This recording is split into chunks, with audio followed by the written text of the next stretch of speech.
আপনার ফ্যামিলি আপনাকে সাপোর্ট করুক না করুক, আমি বলবো আপনি প্রতিনিয়ত সেভিংস করতে হবে। আমাদের টাকা লাগবে, টাকা বা এমন একটা জিনিস যত হয় তত লাগে, ডলার হোক, টাকা হোক, দিরহাম হোক, রিয়েল হোক, যাই হোক, যেন আপনি সেভিংস করতে পারেন। আপনি যদি প্রবাসী হয়ে থাকেন, আমি আপনাকে বলবো আপনি সেভিংস করুন। সেভিংস করতে হবে, সেভিংসের কোনো বিকল্প নাই। 1 টাকা হোক, 10 টাকা হোক, 50 টাকা হোক, 100 টাকা হোক, কন্টিনিউয়াসলি আপনাকে সেভিংস করতে হবে। আপনাদের ম্যাক্সিমাম প্রবাসী ভাইদের ফ্যামিলি মনে করে কি তাদের কাছে অনেক টাকা আছে, তারা বিদেশে থাকে, তারা প্রতিনিয়ত টাকা জমায়। এটা কিন্তু অনেকের ফ্যামিলি এই জিনিসগুলো মনে করে, ঠিক আছে? তো মনে করুক আর না করুক, আপনার ফ্যামিলি আপনাকে সাপোর্ট করুক না করুক, আমি বলবো আপনি প্রতিনিয়ত সেভিংস করতে হবে, টাকা জমাতে হবে। কারণ হচ্ছে আমাদের কখন বিপদ আসে আমরা আসলে কেউই বলতে পারবো না। আমি আপনাদের কাছে একটা জিনিস শেয়ার করি, এই সব কথা আমি কখনোই নর্মালি বলি না। আমি যখন সিঙ্গাপুরে নতুন এসেছিলাম, তো তখনকার বাজার দর ছিল খুবই খারাপ। কেউ যদি বাংলাদেশে চলে যেত, বাংলাদেশে চলে যাওয়ার পরে সে নতুন করে আসতে প্রায় $2-3,000 এজেন্সি মানি লাগতো।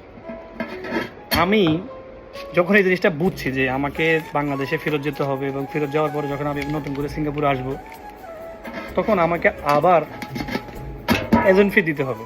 নর্মালি $3,000, একদম নর্মালি $3,000 আমাকে এজেন্সি ফি দিতে হবে। এই জন্য আমি যখন এই জিনিসটা জানলাম যে আমাকে এজেন্সি ফি দিতে হবে, তখন থেকে আমার উদ্দেশ্য ছিল ওই এজেন্সি ফি যে $3,000, এই $3,000 আমাকে যেভাবে হোক সেভিংস করতে হবে। আলহামদুলিল্লাহ ওই সময় আমি 2 বছরে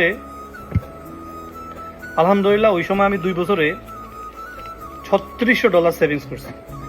মানে আমার টার্গেট ছিল যেন আমি বাংলাদেশে যাই, যখন আমি বাংলাদেশ থেকে ফিরবো, আমি বাংলাদেশ থেকে ফেরার সময় যেন আমাকে এজেন্সি ফি কারো কাছ থেকে ঋণ করতে না হয়, আমি নিজের টাকা দিয়ে যেন আমি নিজে সিঙ্গাপুর আসতে পারি। তো দুঃখের বিষয় হচ্ছে আমি তখন আসার সময় আমার প্রায় $4,200 লাগছে। তারপর আমার ঋণ করা লাগছে, একটু কম করা লাগছে, ঋণ করা লাগছে।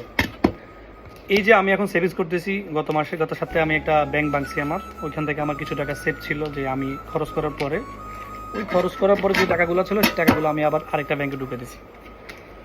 তো আমাদের যে সকল প্রবাসী ভাইরা আছেন, সিঙ্গাপুর না যে দেশে হন, নির্দিষ্ট একটা অ্যামাউন্ট চেষ্টা করবেন সবসময় নিজের হাতে রাখার জন্য। বিপদের ভাই হাত পা নাই। যেমন এই যে কদিন আগে আমি একটা ছোটোখাটো বিপদে পড়ছি, আমার ইমার্জেন্সি $1,500 দরকার ছিল, আমার কাছে ছিল না।